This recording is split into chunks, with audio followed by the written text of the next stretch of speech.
you have to do certain things within a certain time in the court system, in litigation. And there are certain triggers, what we call triggers, that you need to adhere to and be aware of.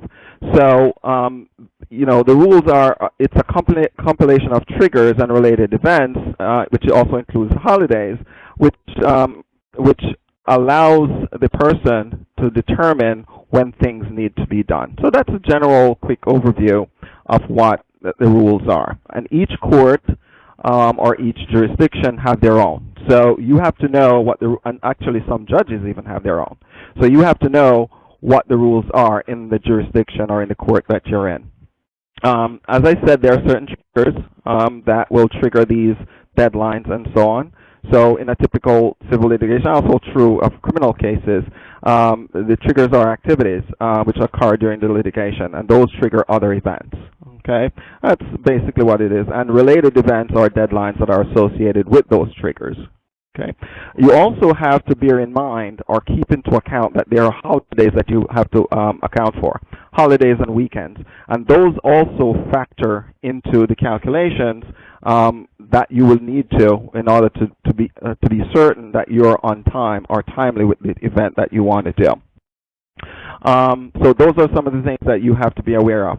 And then, of course, we have the service offset, meaning that sometimes, depending on how the other side gets served with litigation papers, there are different calculations that come into effect.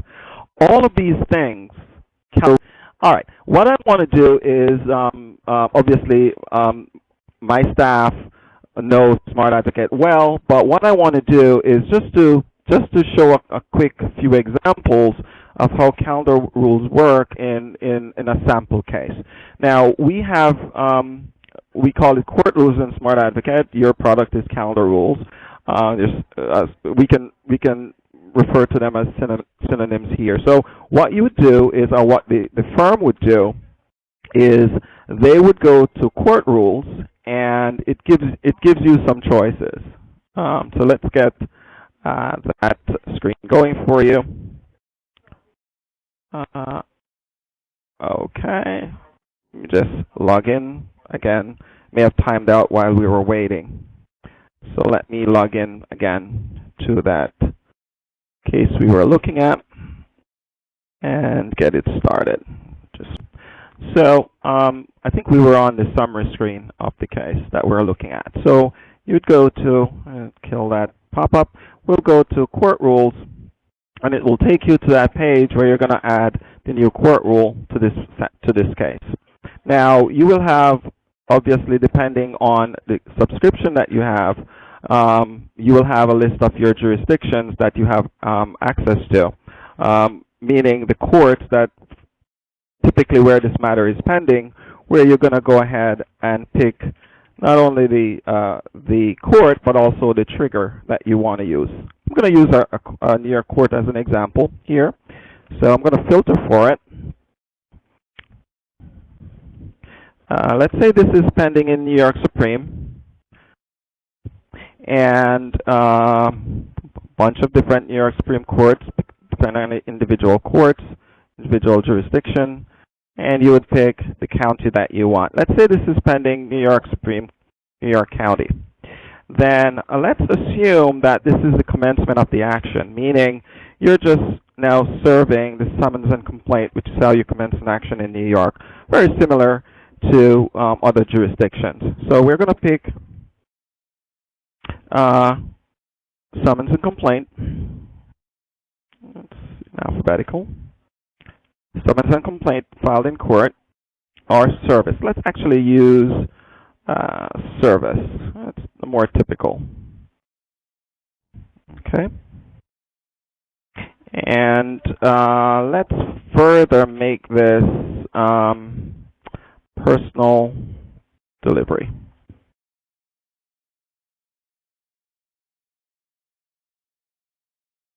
Inside the state. Okay. And the trigger is the date of, in this example, it would be the date of service. And then you do get the court rules.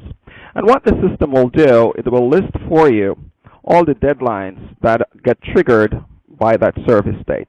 Now, when we hit save, what the system will do, it'll add these critical deadlines in your case for you, such as last date for certificate of merit if it's a med-mal case, and so forth. So when you hit save, it'll go ahead and it will populate the court rules page with that court rule on it.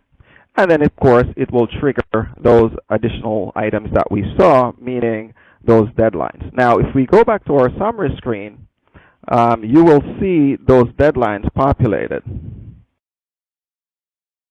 And as we see them here. So a quick question for you there on that. These deadlines get populated as well on the critical deadline screen of the case itself, where all the deadlines are, even the ones that have already been satisfied, like so. Okay. So, as we were saying, the different courts and the different jurisdictions will have different triggers and different things that happen.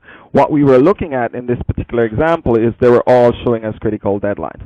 Let me show you, even though we don't come across too many criminal cases, I think that one will give you an example of where some of the items, for example, the trial date as a trigger, some of the items will show as critical deadlines and some will show as appointments as appropriate. So let's take a quick look at that one, which gives you a little different perspective. Now, this is a criminal case, so if we were to go in and we'll pick the jurisdiction, and this one, let's say this is United States District Court, Southern District of New York. So let's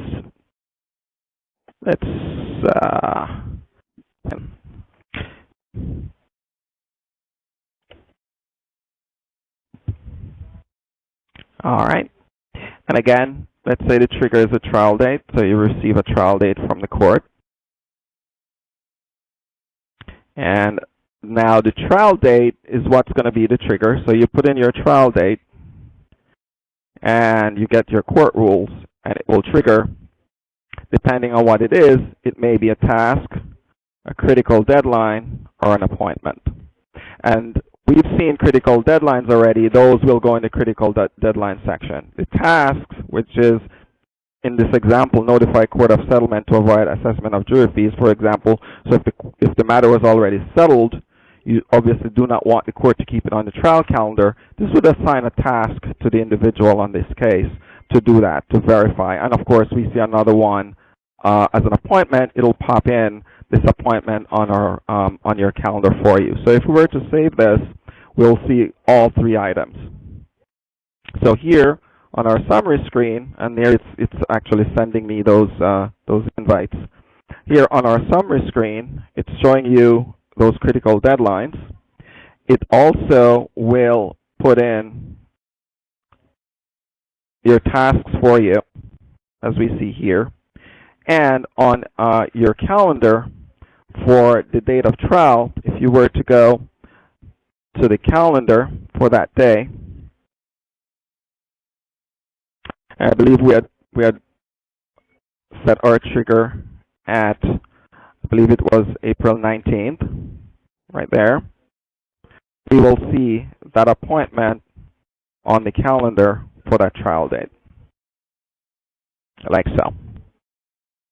And of course, depending on whether you're attending, and of course in this instance, it automatically assigned the trial attorney as attending, you will also get an invite, as you guys probably saw that flash on my screen a short while ago, where it's sending me an invite where I could put that on my Outlook calendar as well. But naturally, it's all contained in SmartAdvocate, and you will see that court appointment as an appointment on your calendar in SmartAdvocate. Of how the system will now do multiple things based on that one trigger, and of course based on the rules in that particular court. So those are two examples of how you can use calendar rules to populate all of those items on your specific case. Those are two examples of how you can use calendar rules to populate all of those items on your specific case. And that's basically how it works. Okay, I want to see what's available in that activity type drop-down when you click there. All critical deadline right now? Yes, these are all critical. Yes, these are all critical deadlines right now. So, Yeah, but if you that's click in there, you can change it, can't you? you can Yes. change So it. that's what I wanted to see. Okay, that's what I wanted to see. Okay, don't add. Okay. That's what I was getting at before. Okay. Good. Okay. Okay. Okay. Oh, Jim. Right? So if you look at some events in here and you decide you don't want them, you change the activity type to don't add, and now it's only going to create 5 of the 6 items. Okay. Thank you. Okay. Just to give a quick illustration of the last point that Scott had made with respect to selecting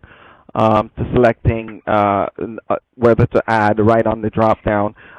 Just a quick example. This is an auto accident case, all right, and New York, and this is the court rule that I had added. What Scott was referring to in an auto accident case, just so you know, there's no certificate of merit for a mid-mile case that's required. So that's something that you would indicate and do not add as an example. Okay, and that you would do the drop down and then just do not add. Of course, I added it already, but if you were going through it, that's what you would do.